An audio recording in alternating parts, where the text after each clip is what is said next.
Hey! J'ai entendu dire que tu venais de découvrir Vocaloid et que tu ne savais pas par où commencer.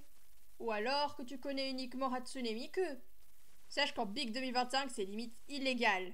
Mais pas d'inquiétude. Laisse-moi être ton guide et te résumer ce qu'est Vocaloid. Salut tout le monde! Moi, c'est Amy. Je suis une petite VTubeuse belge très fan de Vocaloid. Et aujourd'hui, laissez-moi vous faire un guide sur comment bien commencer Vocaloid en 2025. C'est parti!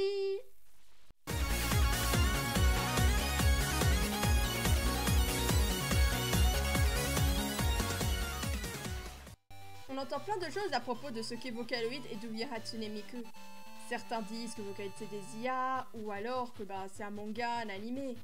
Eh bien sachez que toutes ces infos sont totalement fausses. Pas vrai, la majorité des gens qui disent ça connaissent uniquement Hatsune Miku et n'écoutent même pas ses musiques. Même si, pour la partie IA, de ce que j'ai vu pour la plupart, ce sont des fans de Vocaloid qui essayaient d'expliquer ce qu'était Vocaloid à des non-fans. Et en soi c'est assez compréhensible. D'ailleurs, petit conseil, ne dites jamais, au grand jamais, à un fan de Vocaloid que Vocaloid c'est un manga ou un animé. Sauf si vous tenez pas à votre vie, ça je ne juge pas, c'est vos problèmes. Mais sérieusement, ne le dites jamais, ça nous énerve potentiellement. Même s'il y a bel et bien des mangas basés sur Vocaloid ou des caméos de temps en temps. Mais vraiment, ne le dites pas. Alors, si Vocaloid c'est ni un manga ou un animé, et encore moins des IA, qu'est-ce que c'est? C'est un petit peu plus complexe.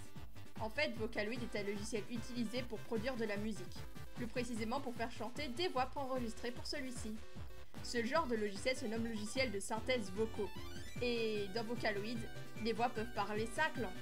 Le japonais, l'anglais, le chinois, le coréen et l'espagnol. Même si bon, les langues les plus utilisées sont nettement le japonais et l'anglais. Mais sachez autre chose, généralement, les fans de Vocaloid, lorsqu'on dit le mot Vocaloid, c'est pas forcément pour parler du logiciel, mais des personnages.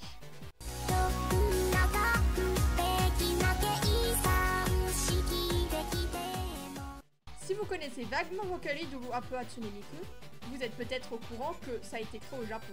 Et si vous aimez bien le Japon, vous êtes probablement également au courant qu'au Japon, ils aiment beaucoup mettre des mascottes pour tout et n'importe quoi.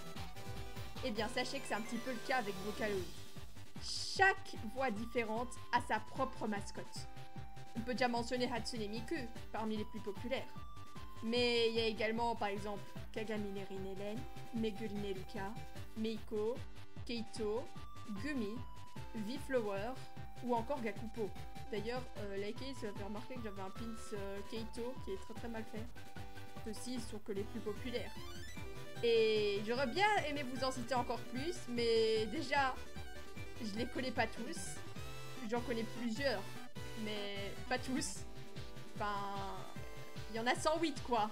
Du coup, même si je les connaissais tous, ça prendrait un petit peu du temps. Donc bon.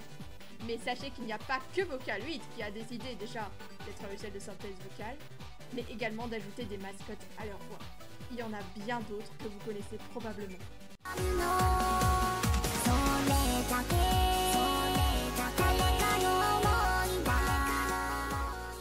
Vocaloid a en quelque sorte lancé une mode des logiciels de synthèse vocaux, parce que les fans ont été extrêmement touchés par les musiques et les mascottes.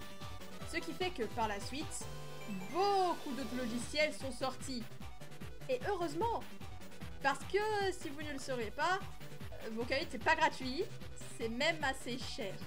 Par exemple, si vous voulez Hatsune Miku V4X, il va falloir économiser environ 200 €.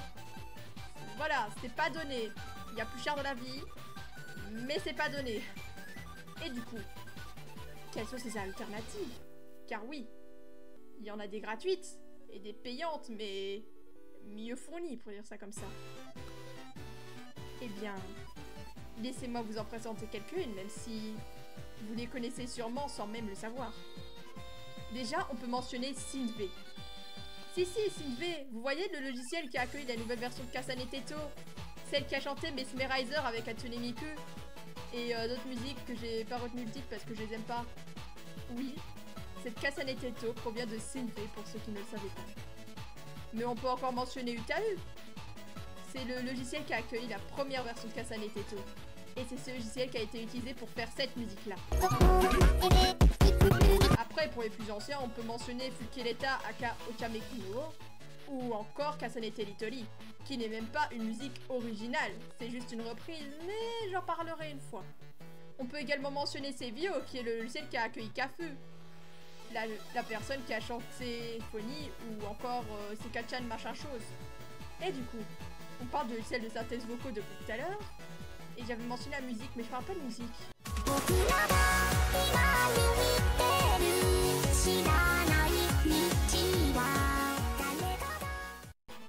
Bien, sachez que je peux pas forcément vous recommander des musiques Vocaloid, surtout parce que Vocaloid, bah il y a tellement de genres différents en fait, et ça c'est grâce déjà aux fans, mais également aux producteurs. Pour ceux qui ne savent pas, les producteurs sont les personnes utilisant Vocaloid pour faire de la musique. Vocaloid ou n'importe quel autre logiciel de synthèse vocale. Mais c'est plus utilisé dans le cadre de Vocaloid. Par exemple, on a Pinocchio-Pi, Deco 27 ou encore Kid-Pi. Du coup, puisque chaque producteur c'est un petit peu comme un mini-groupe et tout, qu'est-ce que je vous recommande pour découvrir des musiques que vous aimez? Ce que je recommande, c'est d'écouter des medleys ou des tops de musique Vocaloid. Bon bah, je crois que tous les sujets ont été mentionnés. Maintenant, vous aviez tout pour bien débuter avec Vocaloid en 2025. J'espère que vous allez autant aimer ce logiciel que moi. Enfin bref, n'hésitez pas à vous abonner pour voir plus mon contenu ou à liker pour montrer que vous aimez bien la vidéo s'il vous plaît. SVP. Mais enfin bref, c'était Amy. À plus.